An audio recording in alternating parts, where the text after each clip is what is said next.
You get up, you have a cup of coffee, and you head off to work. You put in your shift, then you head home. For most of us, that's our daily routine, but not for everyone. The latest stats from Worksafe BC show 181 BC workers died last year from a workplace injury or disease. April 28th is the day of mourning, when we pause to remember those who have died or were injured or became ill from their job. Today on Penticton, we're going to look at worker safety and how we all have a role to play. I'm Shane Mills, joined as always by Joanne Klebb, and our guests today are Daniel York, the Senior Occupational Health and Safety Advisor for the City of Penticton. I hope I got that rather long title right. And Curtis Gibbons, who's a firefighter with the Penticton Fire Department and the local head of the International Association of Firefighters. The day of mourning is coming up, and I know that you're both heavily involved in helping create a ceremony that is going to honor those who are there. But I guess people don't always think of the significance of the day of mourning. And I've been a white-collar guy my entire life. Like, the paper cut is the most danger I've been in the office, because that's what I do. And I think people are always surprised when they hear that 181 people in BC died last year. And in Canada, the last year, there was stats, it was over 1,000. So for you, Daniel, what's sort of the significance and why we have to do this day? It's a really good question. I really believe in that this needs to be recognized across the board. Like, it's an important day to commemorate the workers that have been injured or killed. We spend most of our lives at work. We are impacted by what happens at work. Our family, our communities, and everything is built around what we do.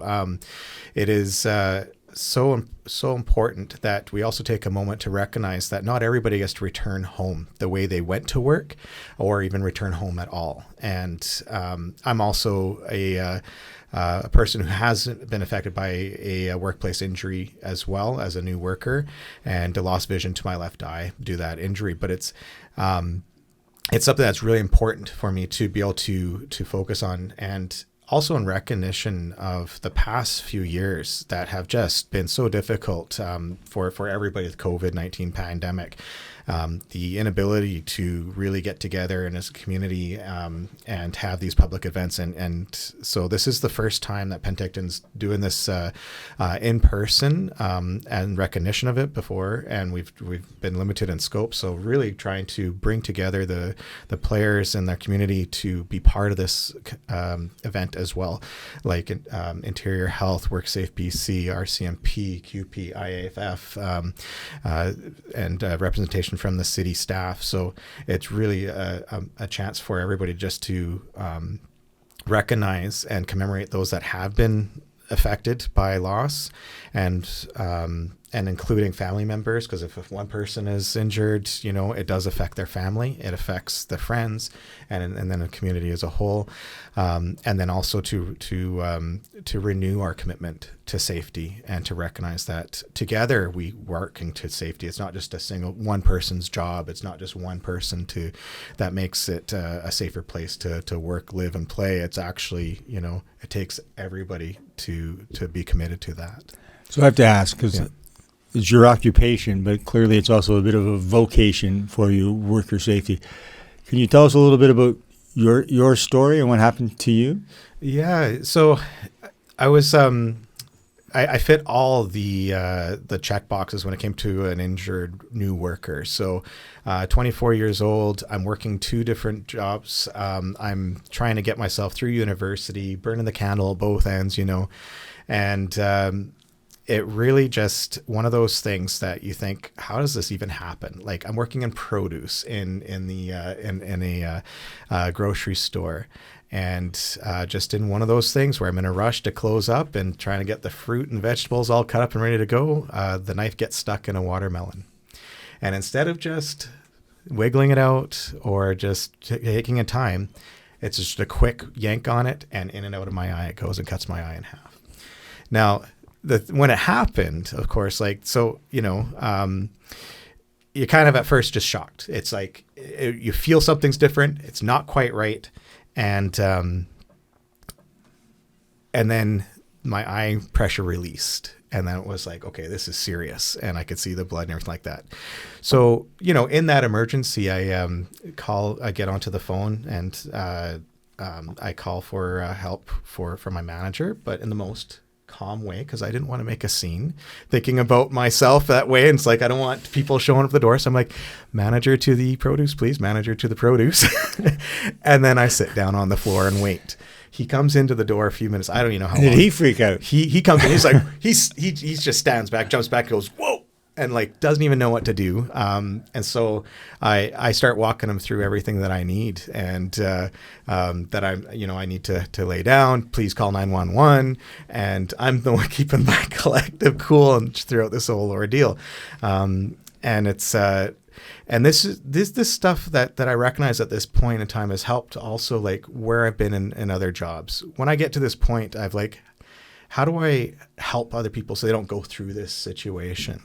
And I became the one that advocates for safer work and helping between, like, getting on joint committees. And in my early career, this is like, before even I get into safety, this is, I started getting a reputation of like that I'm always trying to find ways to help improve the way we do things so people can go home safe. And it's eventually one of my organizations created a position for me as a safety coordinator, recognizing that that the impact I've done, and that started off my safety career. But I recognize too, like, so in that situation, there's certain things that weren't in place that should have been in place. And this is where I focus a lot of my time. One of the things that wasn't in place is new worker orientation. This was not done. And what the emergency response was in place was also not adequate. There wasn't really any working alone assessment done at the time. I'm working in the back by myself. Could it have been worse if I lost consciousness or couldn't get help, right? And then as well, was there a joint committee? Did I know there's a joint committee? Was there a way for me to raise up questions and for my safety? No. So this is where I focused my time and energy now, is knowing that joint committees are so important, and new work orientation. So that's where I get that. As a mother with a 22-year-old son, that story really resonates, and there is a lot of worries as your young adults enter the workforce, and a lot higher risk for young adults as well. Yeah, absolutely. And it's like, statistically, unfortunately, it's males, 18 to 24 is the new worker, and that do get injured on the job. From that day forward, it changed, no pun intended, but the perspective on life, and took a lot of rehabilitation and to help get through Still University, get through my degree, and congratulations. To do that. Yeah, like, compounded by that, the eye that I didn't injure was actually my lazy eye. This was the weak eye.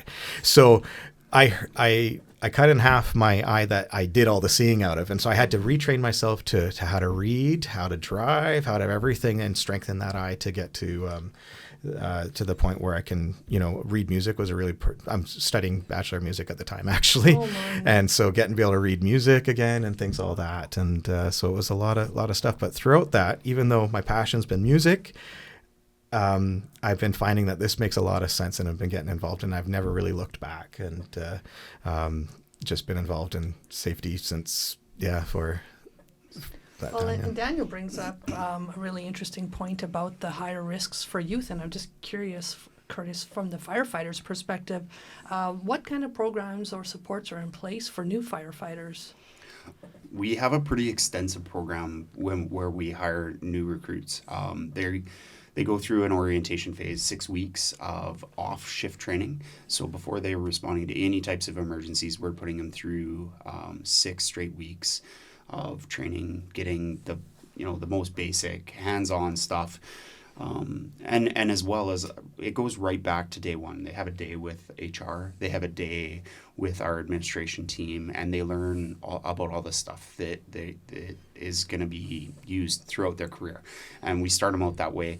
And then after their first 6 weeks, they're successfully passed on to their shifts, and then they continue their training without the full impact of their positions by being utilized to start off.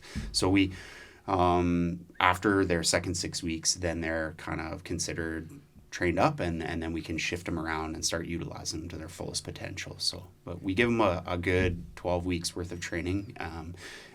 And as well, they're doing a lot of training on their own. So all the base training that gets done on their own time and their own dime, and then they come to us and we just kind of refine it to what we do, focus it on them, and yeah. Is there ever a moment? I'm just trying to think of the difference. Like if you're a firefighter, in particular, you're always sort of, I think, probably more aware of the danger, or potentially more aware of dangers. Because as I'm running out of the building, you're running in, Curtis. So you know there's something bad happening there. Yeah. Whereas in a lot of other jobs, it becomes sort of routine. It becomes rote, and you don't think of the danger as much. Yeah, I you know what, I would mirror that though and say that unfortunately in the fire service we do get a little lackadaisical as years go on. My personal observation is people don't stay in careers as long as they used to. But in firefighting, typically we're going to get hired and spend around 25 to 35 years in the fire service before we retire or go on to other things.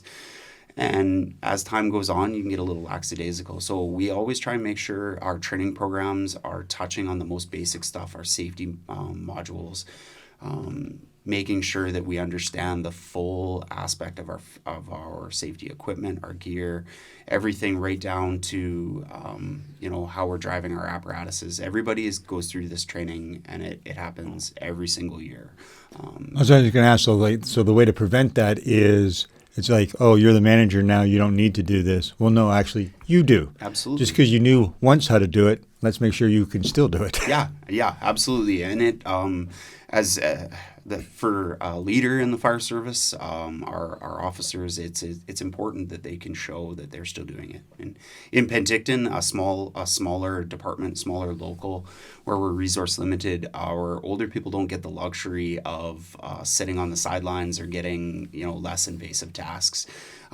We have captains that are 56, 57 years old and who are getting tasked to go enter into structure fires and search for victims and stuff like that. So whereas larger municipalities, that might be left to a little bit younger folks, where there's higher up jobs that the older folks could partake in. So has there been a shift though, Dan? I don't want to know how old you are, but you were 24 when you had your accident. So I'm going to say there's been a few years have passed. Couple, yeah. Has there? I have a sense that there's been a change in terms of the way everyone thinks about worker safety, not just the unions, but who have done obviously a leading edge job of keeping that forefront, but the employees themselves and employers, and partially it might come down to what Curtis said, is people don't stay very long. And so if you're not treating them right and you're not protecting them, see ya. That's right. Yeah, and you can see there's been some great studies that way even across Canada about retention and employers that have safer records or focus on safety. They do retain their staff longer, but also they're attracting staff. And it does come down to their reputation and how they are treating their staff. Because safety, I mean, if you're not performing well and people are getting hurt, why would you want to work for them? And those that are applying know this, like they are looking into that as part of their criteria. So I'm just interested though, from your point of view, who are the hardest people to deal with? Like new employees or people who have been around a while? Like hardest in like trying to change like the change way their mindset. Yeah. Change their mindset. I mean, it's a good question because I mean, the old adage in safety, of course, is that you do get. I've been doing this for 20 years. I've been doing this for 30 years. Who are you to tell me I got to change? Whether you're a new worker or not, I mean, you could be a new worker to this organization, but still be 20 years into the industry.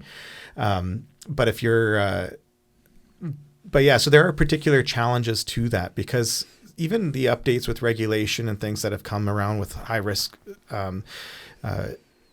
conditions, like we're talking about working at heights or working confined spaces. This is traffic control. This is actually a big one for the city of recent time, as well as updating our traffic control. We've been doing things for a certain way and making it work and still doing our best with safety, but recognizing now that we had to update and change. And that took a lot of work from top down and as well as from like bottom up and identifying, how are we going to change what we're doing in the streets right now for traffic control. Well, I want to touch on traffic control because I'm wondering, I guess where I'm going with this is, does technology worry people that if you make things too safe, if technology takes over everything, I lose my job, and that sucks. But some of the stuff you're talking about, traffic safety, is the automatic light, the automatic arm. But that actually doesn't replace a person, right? There's still someone there lifting the arm. The traffic control person's just not in the line of fire. Yeah, that's right. It eliminates the risk of the worker being struck by traffic because they're not in traffic, but there's still somebody there to watch traffic and communicate if there's somebody who's not watching the lights and blows through them or something. Then they can set up the alert and let everybody know in the work site, that there's somebody coming through. So this is something we're going to start to see in Penticton? We already are seeing. It's already fantastic. there. The AFADs, as they are called, is they're out there now, and a way for us to meet the current regulations and to keep our workers safe. So we have four of these devices out there that we're using. Oh, great. But do people worry about technology? Is that a factor in the safety? As in, like, or do losing they get job or things? Or losing their job, or do they become over reliant on technology and that's safe? The computer will do this and make sure that's calculated and calibrated, and they lose a little bit of that personal touch. Yeah, I think as for like the fear of like job replacement, whatever else, it's definitely not my field of expertise or anything like that. But where robotics are coming into manufacturing and whatever else. But what I understand is that as for technology, where it comes to safety side, is that there's not as much resistance as it seems to always enhance in some way. Whether we're talking about like digitizing forms or to using these kinds of engineering controls and devices that create a barrier between the worker and the hazard. Not seeing resistance in that area as per se, but more as an appreciation that they're there and that's actually making it safer. Yeah. Right. And what's the key? Because I know last year you and your team won an award for the work that you're doing on safety, and I know Worksafe has come in and done a little featurette, which we'll be able to tell people about soon. What moves that needle? Is it how do you get the buy-in from people? Because I'm sure management said, "Yes, great, go do this, Daniel." But how do you get the buy-in from the rank and file? Good question. So this is back to where you're I've been getting focusing. Yeah, I mean, sometimes it's amazing when it starts to work, and but what I find that to get that buy-in, it's always a collaborative approach, and working with joint committees. So we have 7 committees in this city, which is absolutely, for me, it's heaven. I love it. It's These are internal committees. These are internal committees, joint health safety committees that we have here to represent the different facilities and the different complexities of work that's out there. And each one feeds into the system, advice and recommendations on how to enhance our safety programs. Without those effective committees, we wouldn't be where we are in safety. So it is because we're getting those that are doing the work, we're getting the information from them. And like Curtis is, I'm sure, hearing from firefighters directly, what is the hazards coming in, and you have your debriefs and your talks, and this is then changes your programs. It's the same thing here where, it's not me at my desk writing procedures and everybody's got to follow these procedures. Daniel's safe and the rest of us. Right? Like I'm making it up as we go kind of thing. No, it's like everybody's feeding in. They have a chance to review and advise, and making those committees effective is key. Okay. I just want to switch gears from, because you earlier talked about the pandemic and the mental health challenges. I think everyone recognized from work at home and all of a sudden not necessarily having people beside you when you're used to having people to work with and all those type of things. But Curtis, I wanted to talk to you about one of the big changes for firefighters in Penticton, and I guess across the province, to be fair, is the move away a little bit from your core function, right? You became firefighters to help protect people, help save people, put out fires. There's been a lot of demands. I know your call numbers have gone up dramatically to help support BC Health, ambulance services, I guess the easiest way to frame it. Yep. First response. Yeah, the first response when there's an OD and there's only, I think, 2 or 3 ambulances and you guys are right there, so off you go. What's the impact been on? That's got to be somewhat traumatic because that's not really what you signed up for. It is. It's a function of the job. We knew it was there. The first responder program hasn't been around forever. It was created in the very early 90s for Penticton. I think it came in 1991. Back in those days, we ran somewhere around 600 calls a year. When I started in 2009, we were right on the cusp of around 2,000 calls a year. Now we're doing over 4,000 calls a year. I think 2,400 of those were medical calls and around 500-600 overdoses. So the impact has changed. The types of the calls have changed. When I first started, we did a lot of, for lack of better words, hand-holding at calls. Yep. We would go and, Mrs. Smith might be there waiting. She just needed a ride to the hospital. She's feeling ill. She's got her bags packed. So we would sit there and visit and wait until an ambulance was available. Nowadays, we don't get a lot of those calls. Our chief's done a good job of trying to focus us on the ones where we can make a clinical difference in the outcome of the patient. So we're going to calls where we're doing critical medical intervention. Most of those now are overdoses, unfortunately. Most of them are overdoses and cardiac arrests. So we don't typically get a lot of hands-on. We don't get a lot of FaceTime with patients. We're not talking with patients. When I first started, you really felt like you were impacting the community in a real positive way. You make people feel better. You show up on their bad days and things are, you improve them just by showing up and being there to support them. Now we go and sometimes we're not wanted there. It's a very different approach. While it is still a benefit to the community, it does grow tiring sometimes, and the impact is deep. I think the term I've been told is compassion fatigue. So you kind of grow tired of going to the same types of people, the same people. You bring back people with Narcan over and over and over again, and you don't really feel like you're making a difference some days, although you are making a difference for that one person. But yeah, it's controversial throughout the community. Not everybody has the same flavor of wanting us out there helping. But these people that we are going to, they're all part of our community, and that's what we're here for, is to serve our community. So we just try and do it as best as possible.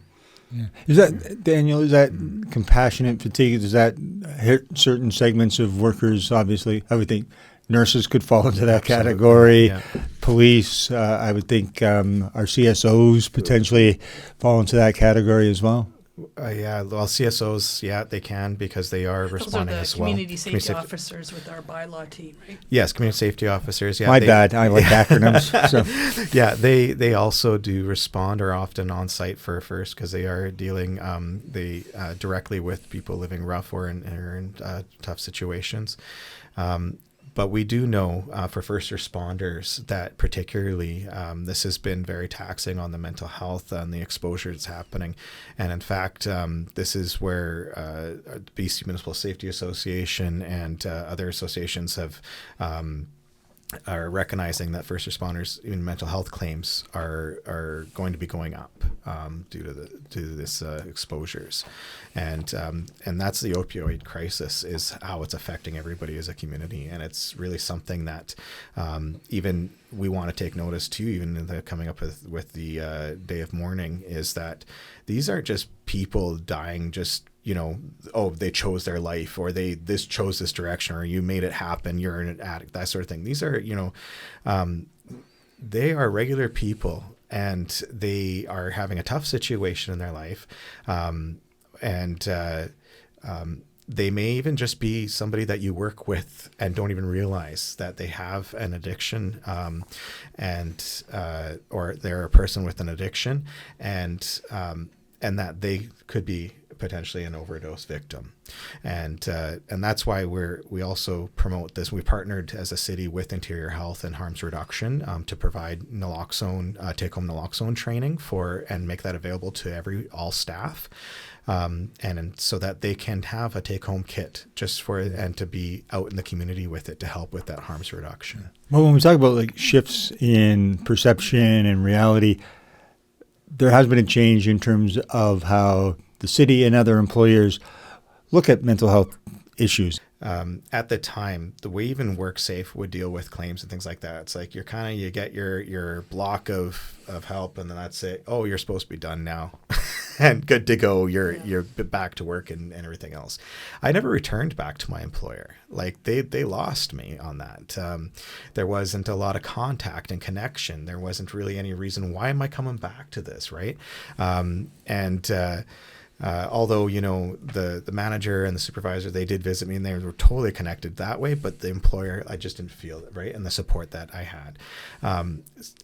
And understanding that mental health is a thing that ebbs and flows. And I think Worksafe is understanding that a lot better now with our claims, and as well as the importance that we're trying to put on staying in connection with staff and who have been injured at work. And that's a big strategy change, recognizing that as part of it. I mean, this is a lot of, in some ways, uncharted waters for almost everybody. So we're trying to learn, what is the best practice right now for helping with mental health and return to work, and even new resources that are coming out from our safety associations and firefighters associations. And there's some things that are coming out to really help with that. But this is the thing, is we're all learning right now. Yep. Yeah. Well, and to your point, Shane, the phrase post-traumatic stress disorder isn't that old. Like that's awareness of that is fairly recent and becoming more profound, and we're seeing a more widespread. Is that language that's used in a situation that's dealt with with the firefighters? PTSD. Yeah. It's right up there with cancer as the leading cause of unfortunately death in the fire service. It's becoming more and more prominent.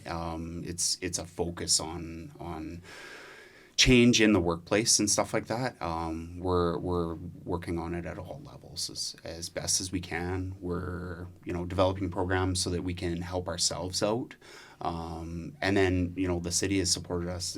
You spoke about the ability to go see counseling. That was a major shift from the city's side to be able to provide us with support through benefits for counseling, whereas before we had nothing. It's as somebody who went through that without counseling, trying to get counseling support prior to was very difficult.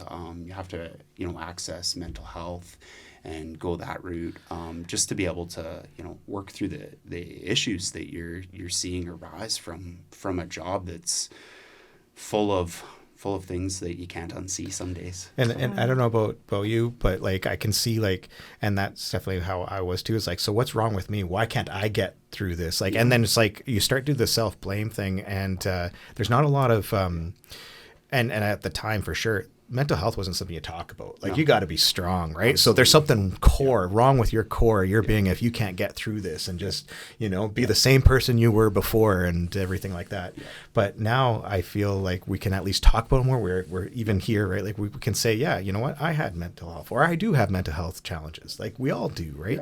Yeah. And that's just my back hurts today, right? Normalizing Absolutely. It to that point. And I've tried to, as a leader for our members, I've tried to reduce that barrier of that, and I've just tried to be very open with everybody about it's okay to not be okay. It's okay to ask for help, because gone are the days where you have to tough it out. Gone are the days where you suck it up and just get through this. That's not okay anymore, and we've got supports in place, and it's just important to be comfortable enough to access whatever it is you're seeking. Yeah, and that's probably the paradigm shift that we're seeing around mental health, is that ability. Yeah. And even for some of the more established, we'll say older people, even myself, in that where that's how you grew up. Yeah. That you grew up to try. There's nothing that you're supposed to even show this kind of weakness, or as it were, seen as weakness. Yeah. Right. But now I think that's a big, and we're seeing, even I guess famous people and things like that just coming out and talking about it more. It's just becoming more normalized. Absolutely. Yeah. We're even seeing we're hearing from some of our retired members who are in their 60s and 70s who are really struggling now. they're having to deal with this stuff that they never dealt with while they had the opportunity to, and it's starting to show signs in their health as well at after they've been out of the game for 10 or more years type thing. So it's, we're trying to change the game as it is, and we're constantly trying to stay on top of it and make sure that we don't let anybody slip through the cracks. So the other good shift, particularly for firefighters, is the work that you guys have been doing on presumptive cancers. Yeah. Because for years it was just part of the job. Absolutely. Sorry. Yeah. And I know over the years more and more cancers have been added. Do you want to talk just a bit about what that is and how important it is to your members? Because it gives them some peace of mind. Absolutely. That's a term that I'm not familiar with, presumptive cancer. So So every year we're in Victoria and we're lobbying at the Legislative Assembly. We're lobbying our elected officials to look out on our behalf. So presumptive cancers is something that there's a list. We've got 18 recognized presumptive cancers, plus we have operational stress injuries and heart injuries and heart diseases. So these are all are all categorized as being related to our job. That there's an increase to us as firefighters that would. I guess to simplify, I spent too many years dealing with this as well. So if I have this right, simplified is in the past, if Curtis caught one of these, he may have to prove it was because of the job to get the benefits. Now it's presumptive. You get one of these 18 cancers, you're covered. Those stress things, it's covered. We recognize there are inherent dangers to your job. Yeah, So and one of the important parts of that presumption is not having to prove like a specific incident occurred, right? So you have cumulative exposures are now allowed through this, and this includes with a post-traumatic stress disorder, where it used to be that as a first responder, you had to pinpoint to a specific traumatic event, but now we're understanding this is occupational exposure. This is cumulative, and it's not just one event, but it could be that final one, that whatever, even something small. Yeah. But it's like it's the one that tips the bucket. Yeah. So for us presumptive cancers, we're constantly looking at what is affecting us, how it's affecting us, what our people are dying from, what our people are having to go through treatment for, and stuff like that. And then it's all science related, and we're trying to just make sure that there's no barriers in place so that people can get access to the treatments they require through this stuff. So I think that work's really important in the work that you're doing on mental health, because they all go to sort of together. If you're stressing out about your health, then your mental health is impacted even worse, and then you potentially become sloppy at work. Right? Because your mind is elsewhere, and it becomes even more dangerous for you and the people you're working with. So, absolutely. So we've talked a lot about all the dangers. Do you want to talk a bit? We haven't actually told anybody about the day of mourning, when it is, where it is. Do you want to make your sales pitch? It is a national day to commemorate workers who have lost their life or have been injured at work,